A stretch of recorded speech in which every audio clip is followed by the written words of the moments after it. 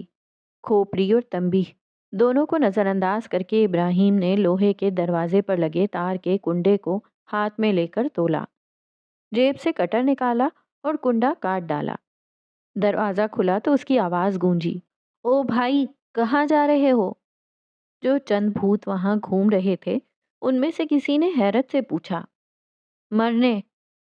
کٹر اپنے پیچھے اچھالا اور جھک کر اندر چلا آیا۔ سکندر کے گھوڑے نے اپنی اگلی دونوں ٹانگیں اٹھا دیں۔ اس سرزمین پر مرنے سے پہلے اپنی حیات کا پرزور جلوہ پیش کیا۔ اس نے سکندر کو اعظم بنانے تک کا اپنا وعدہ پورا کیا۔ اس کی آخری فتح گاہ پر اپنی زندگی کا لشکر تمام کیا۔